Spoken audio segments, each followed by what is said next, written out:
it's now time to start building our mask form. So I've got a couple of different types of forms.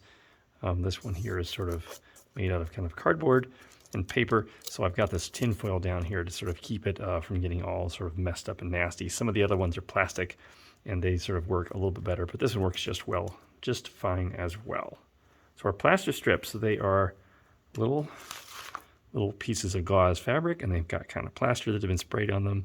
And once we activate them in water, they get kind of all squishy, and they will stick very, very well, and you can smooth things out extremely well onto whatever sort of form you're creating.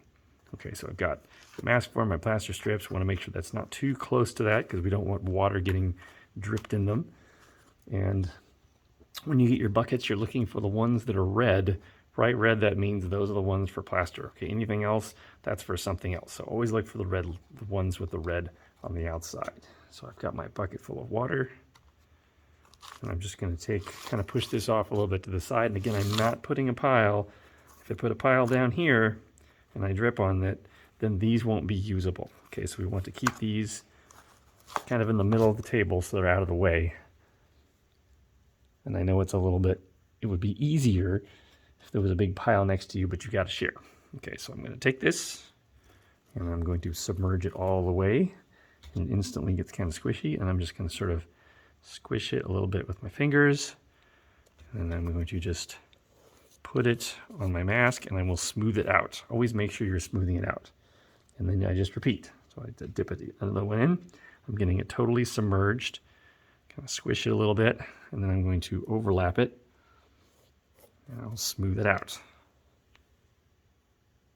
Okay, but it's really important that you dip the whole thing in and then sort of squish the plaster. Okay, don't just, if you do this, okay, don't just stick it in there and kind of tap it on, because then you'll have all of these bumps and these ridges that'll dry and harden, and it won't be smooth. And that's one of the things we want, is a nice smooth surface. It'll be much, much easier to paint. It'll look much nicer, and it will be easier to build off of. Okay, and we just keep going. You can get it all wet, cover it up. Now, if you want your mask to have holes for eyes, you can leave these open. Okay, if you have open spots on them, that's totally fine, depending on what your mask design is. Okay, and I just keep going, and I go and I go. And so you'll continue to go, cover the entire form in 2 layers at least. Between 2 and 3 layers, it kind of depends on what form you have, but definitely at least 2 layers. And you'll want to go all the way to the edge, but not around the edge, okay? Because we're going to be popping these things off once everything is totally dry. So you're going to be plastering all the way to the edge. So if I have one here, okay, that would be all the way to my edge, but I did not go around it. And we just keep going until we've got 2 to 3 layers.